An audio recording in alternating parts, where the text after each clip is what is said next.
Hey guys, this is Skylatron here with 10 Ton Hammer, and we just got to play the latest map for Gigantic.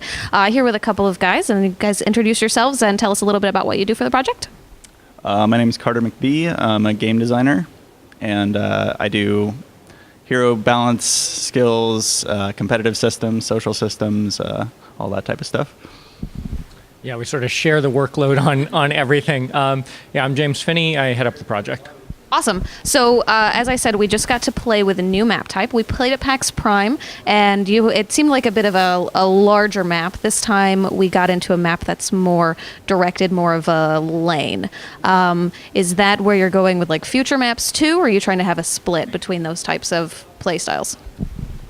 So, early on in a project, it's a process of discovery. You're trying to figure out what works about the game. You have your ideas. And so for us, what we really wanted to do with the map we showed at PAX Prime, it's sort of the biggest, most complex map we would want to do. And then this is sort of the most direct and straightforward map we'd want to do. So I'd expect the other stuff to sort of run the spectrum in between. And, especially since we were bringing it to a show again, we thought we should probably bring the good intro map next time instead of the most complicated map. You also introduced a couple of new characters to play this time around. Tell us, they're both magic casters, if I'm correct. So, and you didn't really have that before, right? Yeah, so they're both caster characters. We've had a few casters before, but what we wanted to do was kind of fill a void in our playstyle. So for Griselma, for example, she summons these portal beasts that come out of the ground. And so she can kind of keep an area on lockdown, but what we really wanted to do with her was give players who are not necessarily the best at Twitch aiming kind of a character for them. So, she can run around, place her portals, she doesn't really rely on precise aiming, and she can still be very useful to the team. And then Mozo is another caster.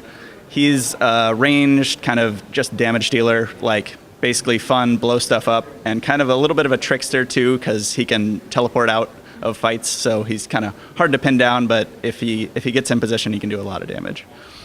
The skill system has also seen a bit of an overhaul since the last time that we played, and it's more of a branching tree now, which would be something that would be familiar to MMO players, which is mostly what we're covering anyway.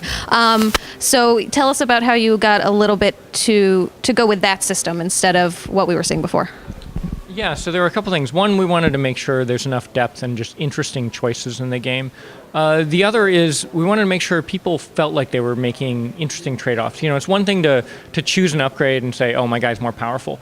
But it's a lot more interesting if it's, I'm more powerful in this way, but I've given up something else. And so there was a little bit of that in terms of opportunity cost with the old system. You run out of points, but here it made it much clearer, and it let us do much more dramatic upgrades. One of the things we really wanted to do was make it so that, you've picked a hero that sort of matches your interest playstyle-wise, but that during the course of a match, you might upgrade it in different ways based on matchups you see, characters you're playing with, and kind of what role you want to do. Having the upgrades branch really let us do that in a much clearer, more interesting way.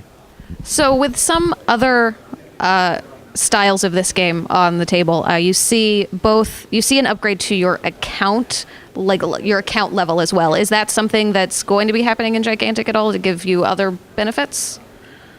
Yeah, it's really important, we think, to not skew the playing field, like when you're actually in a match that somebody's played 10 times as much as you, so they're a lot more powerful. Obviously, that's not what we want. We want to have a game that's just kind of fun and jump in, and you're on equal footing with other people.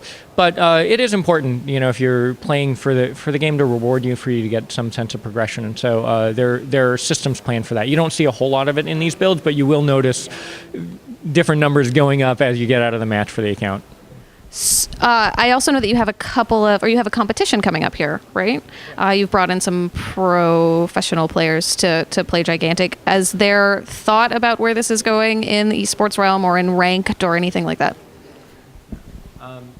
So I think Carter can talk about some of the kinds of systems that we think are important for competitive play. What I'll say is that, from a company perspective, we think you can't just say, hey, this is going to be like an esport game, everybody come watch it, right? That's something that the community sort of is going to let you know whether or not you're there. We do take it pretty seriously, though, in terms of making a game that we think can be accessible and sort of fun to jump into, but also is designed to be able to have the kind of depth that can work for serious competitive play. Yeah, like James said, what we really want is a really high skill cap game that's also easy to jump into. And, you know, the easy to play, hard to master is kind of cliche, but it really applies to our game.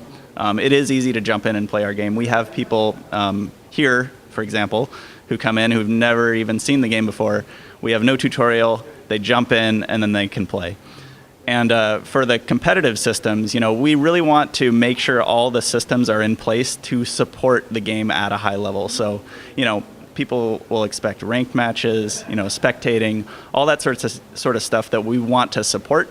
And then, you know, if it takes off into an esport, then that's awesome. But, you know, like James said, it's up to the community. We do think we're making a game that's fun to watch, which is certainly one of the things we thought about in terms of just laying the groundwork for that. You know. And if people wanted to find out more about Gigantic, sign up for Alpha and all that, how would they go about doing that? GoGigantic.com. Awesome. Thank you guys so much. Who am I karate chopping? I have like a mic. Like who am I? I can kick one and like karate chop the other one. Oh, there you go.